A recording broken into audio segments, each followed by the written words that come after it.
Gardeners love to brag about how early they get ripe peppers each year, but here's the secret most folks never discover. Those early peppers are still baby plants trying to build roots while also being asked to produce fruit. It's a struggle. And that's exactly why so many pepper plants stall, drop flowers, or give sad first harvests. Meanwhile, a small group of gardeners, the ones who quietly overwinter their pepper plants, start spring with fully mature root systems. Their plants don't waste time growing up. They wake up already adults, ready to fruit faster, longer, and heavier than anything grown from a fresh seedling. If you've ever felt frustrated watching your peppers take forever to produce, or if you're tired of your season ending just when plants are finally hitting their stride, this is your turning point. Overwintering peppers takes a little planning, but the payoff at harvest time is massive. You're about to learn how to keep your favorite plants alive through winter dormancy and kick them into overdrive as soon as warm weather returns. Let's make your next pepper season the biggest one yet. Overwintering works because peppers are perennials in disguise. We tend to think of peppers as annuals because frost kills them in most temperate climates. But in nature, peppers are perennial shrubs. They can live for years, even decades, if temperatures stay warm. When winter arrives, they don't want to die. They simply shut down and wait, hoping for better weather. When you save a pepper plant from freezing, you are giving it the chance to behave like it's meant to. The roots get stronger year after year. The base woodifies and channels sap efficiently. And when warm days return, overwintered peppers start flowering before your seedlings even know what season it is. The selection step matters because not every plant deserves a second year. Before you protect everything in your garden, be strategic. Choose only the strongest, best-performing pepper plants. Look for those that resisted pests, held up through heat, and produced abundant fruit with great flavor. You're cloning performance through survival. There's no reason to baby a weakling into another season. Select winners so next year starts with proven genetics and proven vigor. Reducing plant volume helps peppers shift into dormancy correctly. Once you've picked your champions, it's time for the cutback. You're not pruning to shape, you're pruning to trigger a metabolic shift. Remove all peppers still hanging on. Strip off diseased or damaged leaves. Then shorten the plant, leaving only a handful of main branches. A foot tall is a good guideline for smaller varieties. Taller, woody peppers can handle slightly more height. Don't panic if it looks extreme. When sap flow slows in winter, the plant won't maintain unnecessary foliage anyway.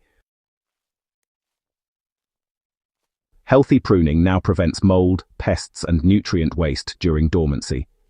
Underneath the shock of the haircut, that root system remains fully alive and prepared to re-leaf fast in spring. Trust the process.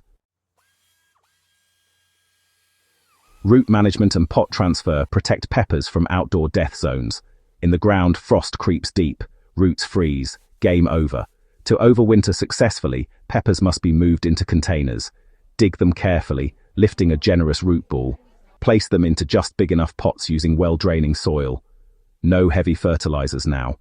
The goal is preservation, not growth. Indoor options differ, but the rule is always the same. No freezing and no scorching. Basements with dim natural light, enclosed porches that stay cool but frost-free, and sheltered garages with a window all work. Aim for temperatures between 45 and 65 degrees Fahrenheit, or 7 to 18 degrees Celsius. Too warm, and the plant refuses to sleep. Too cold, and it shuts down permanently. Water becomes medicine, and too much becomes poison. Winter watering is minimal. Pepper roots in dormancy hate sitting in wet soil. Too much moisture breeds rot fast. When the top of the pot dries completely, give just enough water to keep roots from shriveling. Think of it as a long-term hydration drip rather than a drink. Once or twice a month may be enough depending on temperature and container size. Fresh air circulation matters too. Still, humid winter air with overwatering equals fungal disaster. Leaf loss isn't failure, it's the expected state of dormancy. Don't worry if your pepper drops every last leaf. Dormant is not dead. The plant is conserving resources. You can test viability by lightly scratching a stem with your fingernail. Green underneath? The plant lives. Tan and brittle? That branch is gone, but the entire rootstock may still be fine. Spring wake-up is when, honestly, the magic becomes visible.